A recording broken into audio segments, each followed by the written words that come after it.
Do you believe in God? Yeah. Okay. And how would you classify? How would you refer to your own kind of theological belief then?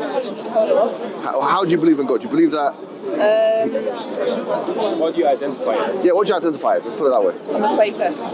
Oh, a Quaker. Yeah. Oh, so you're Christian? Yeah, but I would never really call myself a Christian. I call myself a Quaker. Like, I feel like that's actually a big difference. But I've never met a Quaker before. I only read about them in historical aspect. right, yeah. Now we've got one guy that comes here as a Quaker as well. Really? Yeah.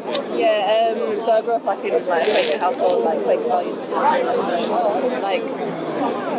And in Quakerism, like you can believe in God and you cannot believe in God, like, which is why I wouldn't really call it Christianity. Oh, really? Yeah. No, but not Quaker Christians and so. They are a part of Christianity, like that's how they started, but like Quakers are not really. Now they've kind of more turned into like a philosophy or like belief system. Okay, interesting. Now, so I want to ask you a question then. To what extent do you believe that Jesus is God? I don't really.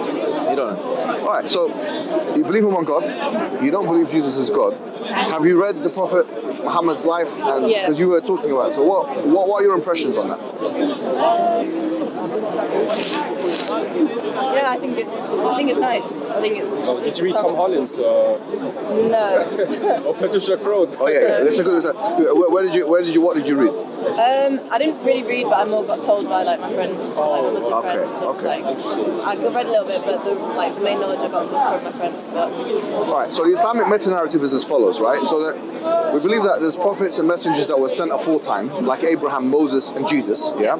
All of which came with the same message, which is to believe and worship in one God, and not to associate partners with Him. Now we don't, and not to associate partners with God, meaning to make something equivalent to God.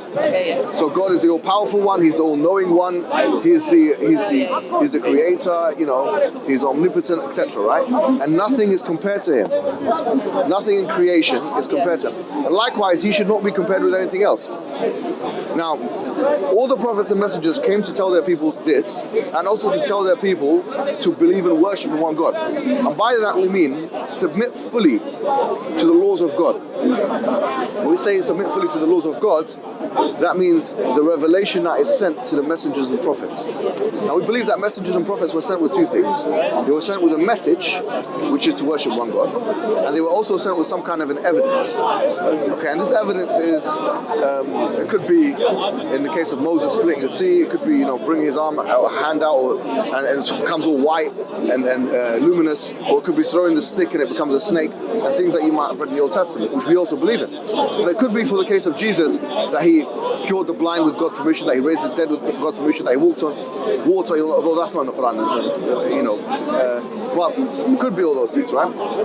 Now, having said this, we believe that the Prophet Muhammad, his evidence was the Quran itself, so that it can be analyzable for people in all times and all places. Because had it been something which was localized, then we wouldn't have had access to it in the same way as the primary audience would. And so the evidence that the Prophet Muhammad had to come with was evidence that had to be analyzable by people in all times and places. And so we believe, for example, that the Quran has no contradictions. And in fact, the Quran is the only religious book that I know of that even challenges people to find contradictions in it, which is a necessary condition for something to be the word of God.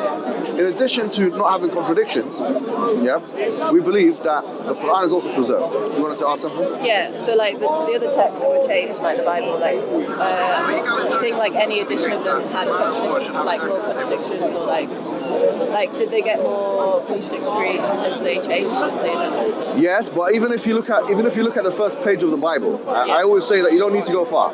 I mean, if you look at Genesis chapter 1, verse 1, okay, you open the Bible, the first thing you find, that God created what? The night and the day.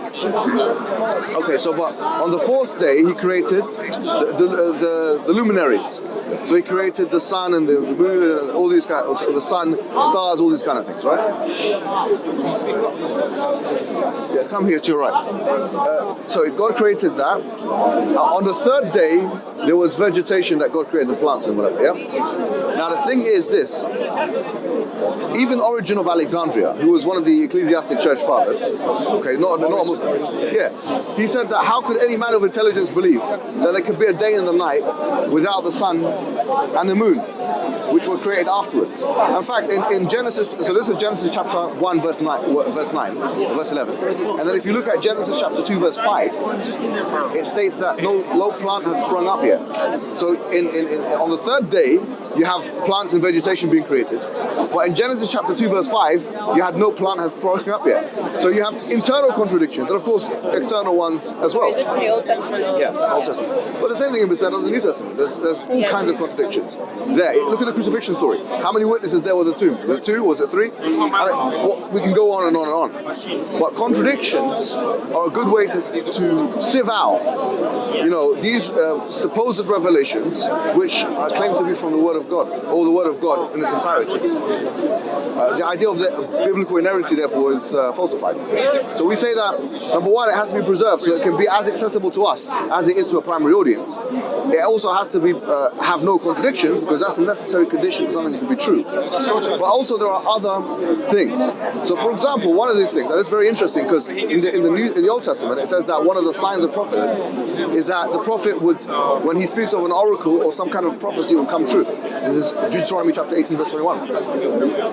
And you'll find that when the Prophet Muhammad, he speaks about the future events, things that are going to happen in the future, that it materializes as is. In fact, the Quran, it makes a very bold claim that in 3 to 9 years, in chapter 30, verse 1 to 6, that the Romans will have been defeated, and in 3 to 9 years that they will defeat the Persians in a nearby lowland.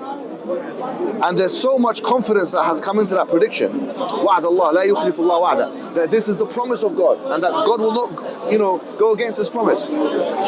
We have evidences not just from the Muslim sources, but the Chronicles of Theophilus, which is a Roman source, states that exactly what the Quran predicted would happen materialized as the Quran stated, which means that when the Roman Empire was at the brink of collapse, that was able to come back, rise up from the ashes and defeat the Persian Empire. And so this could have gone awfully wrong. This prediction could have gone awfully wrong, and therefore we could have been able to disqualify the Quran from being the Word of God, but it didn't. And this is just one of a plethora of examples of predictions that the Quran and the Sunnah, or the Hadith of the Prophet, which materialized in the way that they did.